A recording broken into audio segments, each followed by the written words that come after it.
Hi കൂട്ടുകാരെ, ഇന്നത്തെ ഉച്ചയൂണ് പൊതിച്ചോറ്. ഇന്നത്തെ പൊതിയിൽ എന്തെല്ലാം കറികളുണ്ടെന്ന് നോക്കിയാലോ. അതോടൊപ്പം തന്നെ എല്ലാവരുടെയും സപ്പോർട്ടും കൂടെ വേണം. നമ്മൾ ആദ്യം വെക്കുന്നത് ഒരു തോരനാണ്, പടവലങ്ങ തോരൻ. അത് കഴിഞ്ഞും വെക്കുന്നത് ഒരു തോരനാണ്, ഒരു വെറൈറ്റി തോരൻ, കൂണ്. ഇന്നലെ നമുക്ക് പറമ്പിൽ നിന്ന് 2-3 കൂണ് കിട്ടിയായിരുന്നു, അതിൻ്റെ തോരനാണ്. അത് വെക്കുന്ന വീഡിയോ ഇതിനോടൊപ്പം ഉണ്ട്, അതും എല്ലാവരും ഒന്ന് കാണണം. ഇന്ന് ഒഴിക്കറിയില്ല, ഇതിന് പകരം ചമ്മന്തിയാണ്. അത് കഴിഞ്ഞ് വെക്കുന്നത് മീനാണ്. ഇന്ന് വറുത്ത മീൻ 2 വെക്കുന്നുണ്ട്, കിളിമീനാണ്.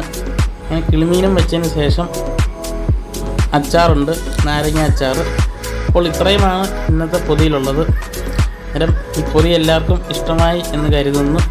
അതോടൊപ്പം തന്നെ കൂണിൻ്റെ വീഡിയോയും ഇതിൻ്റെ കൂടെ ഉണ്ട്, തോരൻ വെക്കുന്നത്. അതും എല്ലാവരും ഒന്ന് കാണണം.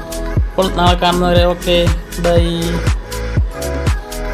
ഇന്നലെ നമുക്ക് പറമ്പിൽ നിന്ന് കിട്ടിയ കുമ്പിളാണിത് കേട്ടോ. അത് നമ്മുടെ പൊതിച്ചോറിൽ വെക്കാൻ വേണ്ടിയിട്ട് ഞാനതെടുത്ത് ഫ്രിഡ്ജിൽ വെച്ചിരിക്കുകയായിരുന്നു. അപ്പോൾ അത് ഇന്ന് രാവിലെ ഞാനതെടുത്തിട്ട് പിന്നെ ഉപ്പും മഞ്ഞൾപ്പൊടിയും വെള്ളത്തിൽ ഇട്ട് കുറച്ച് നേരം വെച്ചിരുന്നു. അതിന് ശേഷം എടുത്ത് എല്ലാം ഒന്ന് കഴുകി വൃത്തിയായിട്ട് അരിഞ്ഞെടുക്കുകയാണ്. അപ്പോൾ ഞാനിന്ന് വെറും സിമ്പിളായിട്ടുള്ള ഒരു തോരനാണ് വെക്കുന്നത്. പിന്നെ നല്ല ടേസ്റ്റാണ് ഈ കുമ്പിൾ. എല്ലാവർക്കും അറിയാവുന്ന നല്ല ഗുണമേന്മയുള്ള ഒരു സാധനവും കൂടിയാണ്, അതുപോലെ നല്ല രുചികരവുമാണ്. ഒരുപാട് കുമ്പിളൊക്കെ കിട്ടുമ്പോൾ നമ്മൾ തീയിലൂടെ വെക്കണം കേട്ടോ, അത് അതിനെക്കാട്ടി ടേസ്റ്റാണ്. അപ്പോൾ ഞാനിന്ന് വെറും സിമ്പിളായിട്ടാണ് ഒരു തോരനാണ് വെക്കുന്നത്. ആദ്യമേ ഒരു തവ വെച്ച് കൊടുത്ത് അത് നന്നായി ചൂടായപ്പോൾ ആവശ്യത്തിന് വെളിച്ചെണ്ണ ഒഴിച്ച്, കടുകൊന്നും ഇടുന്നില്ല. ഒരു സവാള അരിഞ്ഞതും പച്ചമുളകും തേങ്ങയും കൂടി ഇട്ട് കൊടുത്തു. അതിലേക്ക് അരിഞ്ഞു വെച്ചിരുന്ന കുമ്പിളും കൂടി ഇട്ട് ആവശ്യത്തിന് ഉപ്പും ഇട്ട് നമുക്ക് അടച്ചു വെച്ച് വേവിക്കണം. ഇതിന് വെള്ളമൊന്നും ചേർക്കണ്ട കേട്ടോ, കാരണം ഈ കുമ്പിളിൽ നിന്ന് വെള്ളം ഇറങ്ങും. സവാളയുടെ ആ ഒരു നനവൊക്കെ ഉണ്ടായതുകൊണ്ട് നമുക്ക് ഒരിക്കലും വെള്ളം ചേർത്ത് വെക്കണ്ട. ഇതെല്ലാം ഒന്ന് ഇളക്കി യോജിപ്പിച്ചതിന് ശേഷം നമുക്കൊരു അടപ്പ് വെച്ച് അടച്ച് വേവിച്ചെടുക്കാം. ഇത് നമുക്കല്ലാതെയും തേങ്ങ തിരുമ്മി കടുവൊക്കെ വറുത്ത് എല്ലാം ചതച്ചൊക്കെ ഇട്ട് നല്ല ഇതിലും വെക്കാവുന്നതാണ്. ഞാനിപ്പോൾ വെറും സിമ്പിളായിട്ടാണ് വെക്കുന്നത്. അപ്പോൾ അടപ്പ് മാറ്റി നോക്കിയപ്പോൾ അതിൽ നിന്ന് വെള്ളമൊക്കെ ഇറങ്ങിയിട്ടുണ്ട്.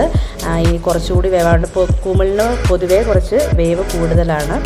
എന്നിട്ട് ഞാൻ കുറച്ച് മഞ്ഞൾപ്പൊടിയും കൂടെ ചേർത്ത് ഒന്ന് ഇളക്കി എല്ലാം യോജിപ്പിച്ചതിന് ശേഷം ഇതൊന്ന് വീണ്ടും അടച്ചു വെക്കുകയാണ്, കാരണം ഒന്ന് വെന്ത് കിട്ടണം.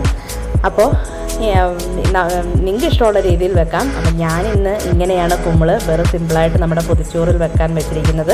നല്ല ടേസ്റ്റാണ്, നല്ല രുചിയുമാണ്. ഇത് തീയിൽ വെക്കാനൊക്കെ കൊള്ളാം. എന്നിട്ട് ചോറിൻ്റെ കൂടെ ഏതിനെ ഒരു സൈഡ് ഡിഷായിട്ട് നമുക്ക് കഴിക്കാവുന്നതുമാണ്.